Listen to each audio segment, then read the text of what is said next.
point. If you are free to tell me this, you're free to run your television channel and they can report the way they want to report. This is going to go on BBC in London, right?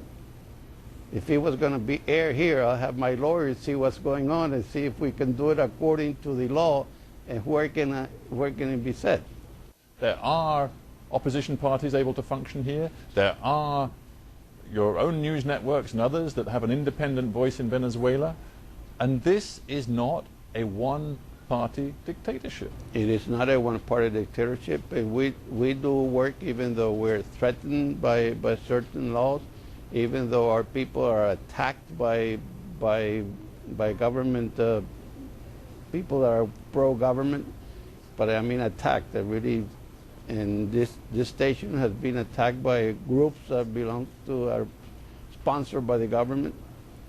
But all these people are very, very brave and they believe in what they're fighting for. Do you feel responsible for the safety of all of the people around us now in this newsroom? I do.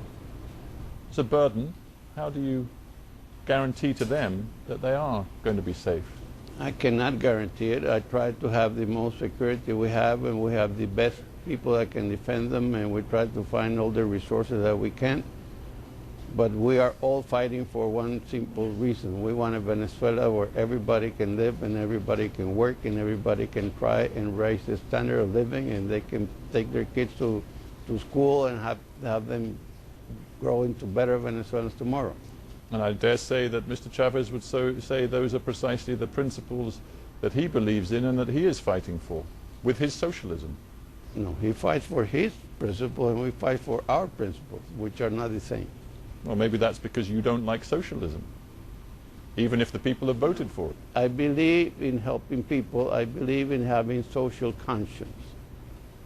The socialism that Chavez is looking for is just a way to manufacture poor people.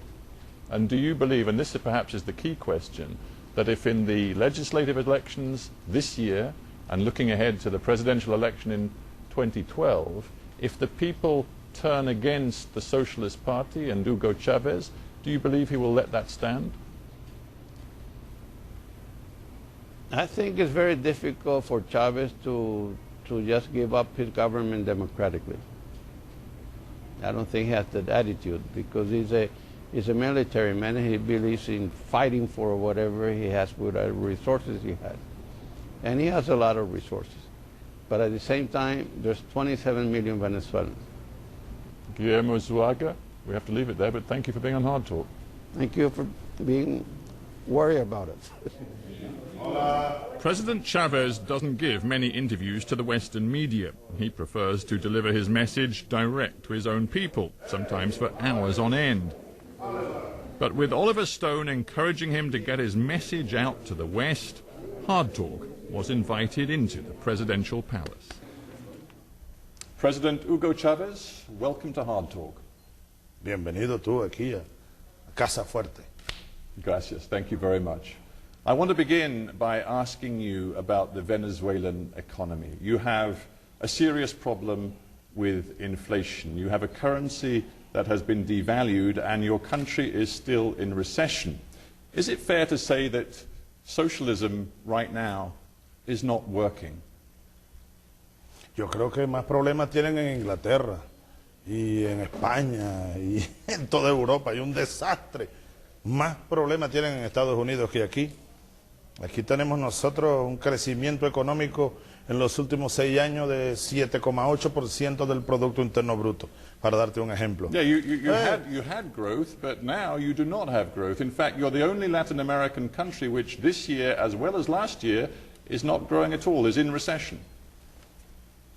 Bien, producto de la crisis mundial, gracias a Estados Unidos y su política irresponsable, gracias al capitalismo global y todo el desastre de la banca mundial y del capitalismo voraz, eso nos golpeó a todos. Y nosotros, que somos un país todavía dependiente en mucho del precio del petróleo, el año pasado se vino abajo, se desplomó y eso nos ha impactado duro.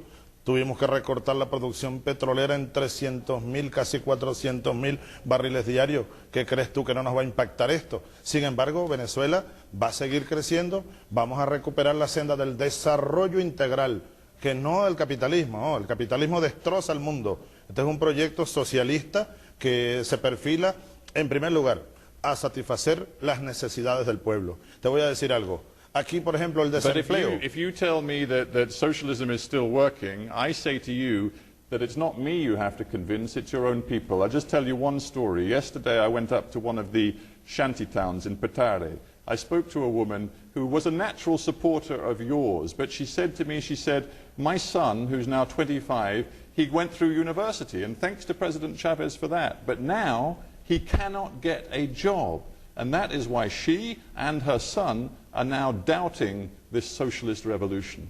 Bueno, tú me podrás hablar de alguna cosa puntual.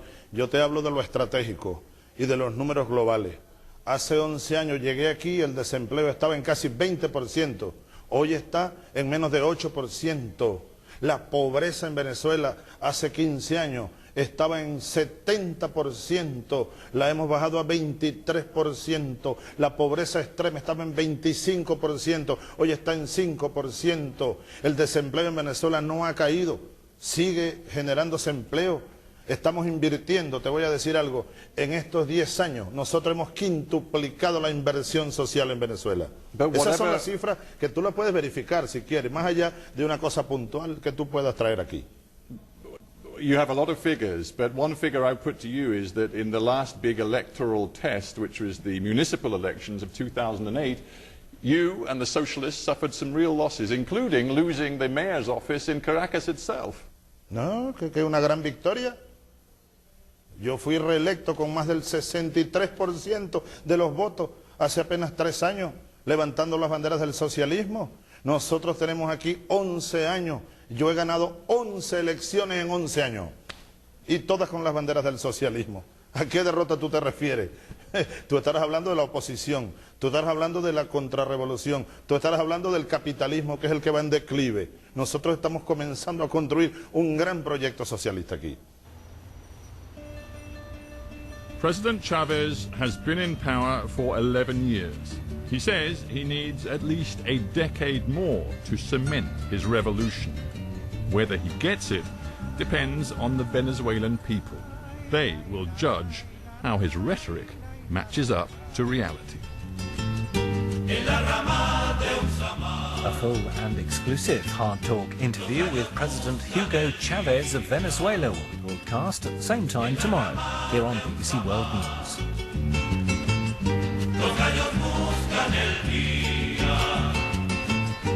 Cruzar la lejanía, un canto de alcaraván, la la la la la la. 200 years ago, Venezuela's Declaration of Independence unleashed the start of Latin America's freedom from colonial rule. Now the country is celebrating the date, but it's controversial.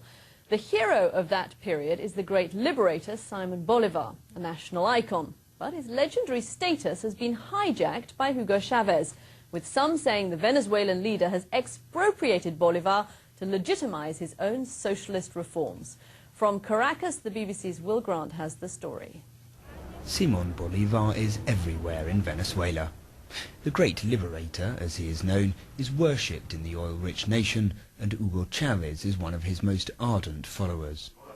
The socialist president often gives a replica of Bolivar's sword to distinguished guests, and recently expropriated a building said to be Bolivar's former home. Mr. Chavez often refers to the independence struggle of El Libertador and makes overt comparisons to his own self-styled Bolivarian revolution in Venezuela. There is a direct link, he says, between the two. The Plaza Bolivar in Caracas is a Chavez stronghold, and many of the passers-by agree with the president. The circumstances are different, it's another age, but it's the same, it's about independence, not this time from the Spanish, but we've now overcome the imperialism of the United States, of companies. Others disagree. At the Simon Bolivar University, there is an institute dedicated to the study of Venezuelan history. Its director believes Mr. Chavez is manipulating the memory of Bolivar for political ends. Bolivar was, for the Bolivarian people, a symbol of unity for the nation. Today, Bolivar has been politicized and become a symbol of division. Nowadays, one cannot be considered Bolivarian unless you're with Chavez and his government, and it wasn't like that in the past. The children at the Simon Bolivar bilingual school in Caracas are putting the final touches to their Independence Day pageant. As the Spanish colonial rulers are ordered from Venezuela, the teachers watch from the wings, careful to ensure that their classrooms remain free from national politics. We try to put that away. Here in our school, we teach the topics and the subjects as they are, and without influences, and just the history, what happened at that time. Beyond the comparisons between Simon Bolivar and the current political process in Venezuela, the bicentenary is a chance for many young Venezuelans to simply celebrate a common history among many Latin American countries. Bolívar Libertador. Rehearsals are underway in Venezuela for the celebration of the beginning of the end of colonial rule in Latin America. Not all Venezuelans may see a link between the 19th century and Mr. Chavez's particular brand of 21st century socialism, but the government believes the connection is real and will continue to use the image of El Libertador to reinforce the Bolivarian revolution in Venezuela. Will Grant, BBC News, Caracas. Leaders from South America and Africa are on the tiny Venezuelan island of Margarita for the second South America-Africa Summit. The inter-regional gathering aims to strengthen and expand economic and political ties between the two countries. These are live pictures coming into us. That is, of course, the host, the Venezuelan President Hugo Chavez. You just saw the Brazilian President Lula Ignacio da Silva. Others in attendance include the Libyan leader Muammar Gaddafi, as well as two Latin American presidents who could be said to be more allied to Chavez than the United States. They're Evo Morales of Bolivia, the Ecuadorian President Rafael Correa. Well, let's go live to Margarita Island. Our correspondent Will Grant is there. Will, I suppose it's no coincidence at all that this gathering comes the day after Barack Obama hosted the G20 summit in Pittsburgh. Chavez trying to send a message, no doubt? I think he probably is, yes. I mean, it's going to make quite a family photo of this summit. As you've mentioned, some of the figures who have made it to Margarita, in amongst them as well, Robert Mugabe of Zimbabwe. And so this really is going to be, from Mr. Chavez's point of view, a south-south summit, something between Africa and Latin America. An effort from his point of view to not look towards the north always. He quoted the Mario Benedetti poem, "The South also exists," and I think that has become almost the slogan of this summit. Hugo Chavez is a great populist in Latin America. He's supported many, many other left-wing governments on that continent. How popular is he with, well, let's term it, generally, the South? It's a good question. I think in Africa he is actually quite popular. I don't know necessarily with which African leaders he goes down very well with and which they've got more doubts. I was speaking to somebody from the South African delegation here, and they were very reserved, and they were also making noises, positive noises about Lula, so that clearly they're a bit more pragmatic perhaps than wanting to be seen to be too closely allied with Mr. Chavez. But I think at a sort of citizen level, I think a lot of African countries find Mr. Chavez very refreshing, and of course there's energy involved in all this. So a lot of African nations are looking to him as an important energy partner, an important market, and an important backer of their situations, their domestic situations. Well, Grant, thank you very much indeed. Just seeing pictures of the Argentine President Cristina Fernandez de Kirchner as well at the continuing summit between South America and Africa. The leaders of Libya and Venezuela have called on fellow heads of state from Africa and Latin America to create a new strategic alliance between their regions. Speaking at an intercontinental summit on the Venezuelan island of Margarita, Libya's leader Muammar Gaddafi said he was in favour of a military-style pact, calling it a NATO of the South. Will Grant reports on the opening day of the conference. This was Mr. Chavez's alternative to the G20. Shortly after the leaders of the world's richest countries gathered in Pittsburgh, the leaders of some of the poorest came here to Venezuela. More than 50 heads of state and government met at the popular beach resort of Margarita in what is only the second such meeting of South American and African nations.